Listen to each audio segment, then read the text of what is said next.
सत्यनारायण भगवान की पूजा करते करते अंतकाल बैकुंठ लोग। तब फिर सब ऋषि पूछे लगना से कि हम महाराज पंडित जी से देख के या सुन के और के पहले सुन कथा। तो कहने एक बार वही पंडित जी पूजा ऐसे ही करते रहे, उनके दरवाजे पर एक लकड़ी बिछी, जंगल से लकड़ी काटे बेचे। बोझवा बाहर भेज कर पंडित जी के घरे कहीं तो प्यास लगा। वहाँ जाके देखा था कि पंडित जी पूजा करता था, इसे देख के बड़ी बड़ी प्रसाद उसाद ग्रहण कैला। तो जब उनकी तो पंडित से पूछा कि महाराज सब पंडित जी के समझौले गलत, तब महाराज हम ही करव। फिर शाम के लकड़ी उकड़ी बेच उच के फिर अपने घरे गए सारा सामान लेके। अब वो अपने पूरा परिवार को इकट्ठा करके पूजा पाठ कैलस। धीरे धीरे वही के स्थिति में सुधार हुए लगा, वो धन संपत्ति से युक्त।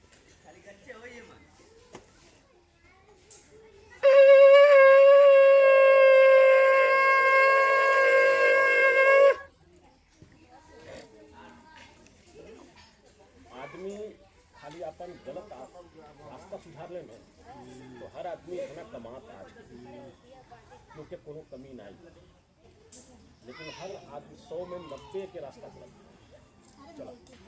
अच्छा कुंड्रग्रे पर्वच्छामी सुनुधम मुनि सतमः पूरा चौका मुखो नामा निशांसी महिमती जीतेन्द्रिय सतवादी जयो देवालयम प्रतिदिने दिने धनम तत्वा दुर्जाम संतोषय सुधी भार्या तस्पर मुक्त च सरोजवंदना सती भद्रशीला नदी तीरे सत्यस्य वर्तमाचरत ये तस्मिन् तरे तत् साधुरी का समागता वाणी जयात बहुत धन रखने परिपूरिता हो। सूत जी बोले कि हे श्रेष्ठ मुनियों, अब मैं पुनः आगे की कथा कहूँगा, आप लोग सुनिए।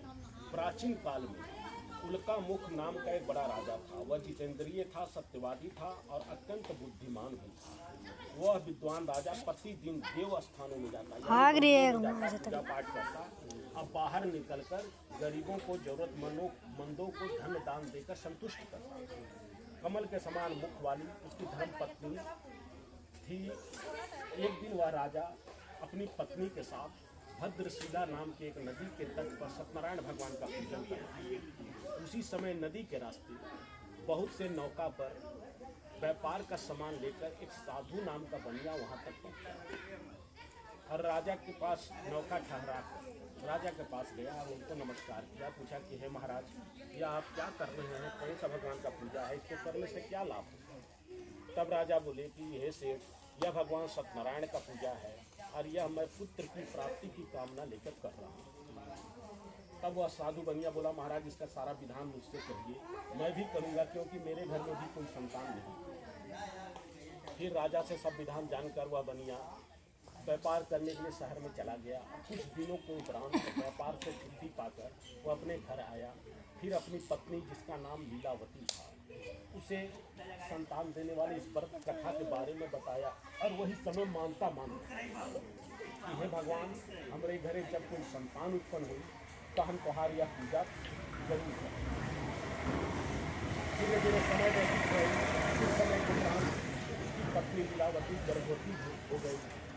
अब 10वें महीने में अपने घरे कन्या रत्न के जन्म, जेकर नामकरण संस्कार कलावती के नाम से करें। तब वह लीलावती बोली कि हे अपने पति से कि हे महाराज, अब हमारे घरे संतान भी उत्पन्न हो गई, तू पहले तो मनौतिया पूरा कहे नहीं करता। तब बनीमा कहा ऐसा बात करे जन्म कर्म में छठी बरही में बड़ा पैसा खर्च। अब इसके बाद एक विवाह के समय हम ये मनौतिया अपनी पत्नी के समझा उठा के पार करे बना दिया। धीरे धीरे धीरे धीरे समय व्यतीत भय, कन्या युवावस्था में बहुत जल्द विवाह योग्य।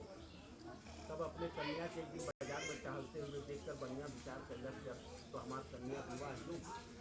ऐसा सोच कर एक दूत के बुलौला था, दूत की आज्ञा देंगे कि हमारे कन्या के लिए उत्तम पति ढूंढता। वह दूत योग्य पति को ढूंढता हुआ कांचन नाम के शहर में पहुंचा और वहाँ एक सुंदर गुण युक्त बनिया के लड़का के देखा और अपने